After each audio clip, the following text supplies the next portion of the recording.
আজ মাটির উনুনে আম পুড়িয়ে রান্না করলাম দারুণ এক চিকেন রেসিপি। হ্যালো এভরিওয়ান, আমি গৌরী। আরও একটা নতুন ভিডিওতে তোমাদের সকলকে স্বাগত। আজ কোনো ডেইলি ব্লগ নয়, আজ দেখাবো দারুণ এক আম চিকেনের রেসিপি, যা খেতে দারুণ দারুণ মজার হয় এবং খেলে মনও ভরে যায়। এই রেসিপি বানানোর জন্য প্রথমেই আমরা যেগুলো জোগাড় করেছি সেগুলোর মধ্যে প্রধান উপকরণ হলো আম। তাই আমগুলো আগে জোগাড় করে নিতে হবে, আর আমগুলো না বেশ একটু টক হতে হবে।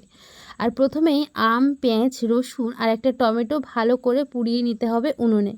উনুনে পোড়ালেই বেশি টেস্ট হয়, সেই কারণে আমরা উনুনেই পুড়িয়েছিলাম। আর তারপরে সেগুলোকে ভালোভাবে ছাড়িয়ে এভাবে পেস্ট করে নিয়েছি। আমি দুইভাবে পেস্ট করেছি, একটা আমের পেস্ট আর একটা টমেটো, রসুন, পেঁয়াজের পেস্ট। তারপরে ওটাকে সাধারণ মশলা মানে নুন, হলুদ, লঙ্কা আর একটু আদা আর রসুনের পেস্ট দিয়ে ভালো করে মাখিয়ে নিতে হবে। আমি এখানে কোনো তেল ইউজ করিনি, তোমরা চাইলে তেল ইউজ করতেই পারো। এখন আমি দেখো ওই যে মাংসের টুকরোগুলো কাটা ছিল সেগুলো এখন দিয়ে দিচ্ছি। এখন এই মাংস আর সঙ্গে ম্যারিনেট করা যে মশলাগুলো সবগুলো মাখিয়ে আমি ঠিক 15 থেকে 20 মিনিটের জন্য রেস্টে রেখে দেবো। তাতে আমের সঙ্গে প্রত্যেকটা মশলা ভালোভাবে কিন্তু ঢুকে যাবে। আর জানো তো, এই গরমে সব সময় রিচ খাবার মানে তেল মশলাযুক্ত খাবার খেতে না ইচ্ছাও করে না। তাই এইভাবে গরমের দিনে আম চিকেন করলেও কিন্তু বেশ হয়।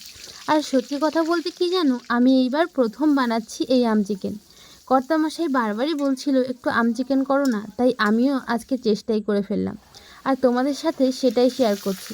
তোমরা যদি আমার থেকে ভালো রান্না পারো, ভুল ত্রুটি হলে একটু ক্ষমাই করো।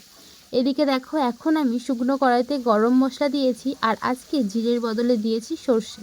হ্যাঁ, আম চিকেন করতে গেলে সর্ষে দিতে হবে ফোড়নে। তারপরে আমি পেঁয়াজ, রসুন, টমেটো আর কিছু পেস্ট ছিল আদা রসুন বাটা, সেটা দিয়ে টমেটো দিয়ে ভালো করে কষিয়ে নিয়েছি। আর এখন দিয়ে দিচ্ছি সেই ম্যারিনেট করা মাংসগুলো। এগুলো বেশ অনেকক্ষণ ধরে কষিয়ে নিয়েছি, আর দেখো কালারটা কি দারুণ এসেছে। ঠিক যখন দেখবে মাংস থেকে তেল ছেড়ে দিয়েছে, তখনই না গরম জল দিয়ে দিতে হবে। গরম জল দিলে মাংসের টেস্টটাও ঠিক থাকবে আর তরকারির কালারটাও নষ্ট হবে না। আর আমি তারপরে দিয়ে দিয়েছিলাম কয়েক কুচি আলু ভাজা, আর সঙ্গে দিয়েছি কিছু আমের কুচি। জানো তো, আমরা যে দুটো আম আগেই পেস্ট করেছিলাম সেগুলো একটু মিষ্টি মিষ্টি ছিল, তাই জন্য মা বললো দুটো আম দিয়ে দে।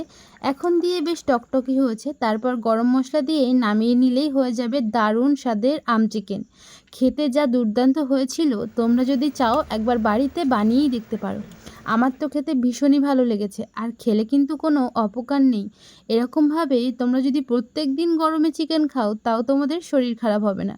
ভিডিও আজ এখানেই শেষ করছি। ভালো লাগলে লাইক করো।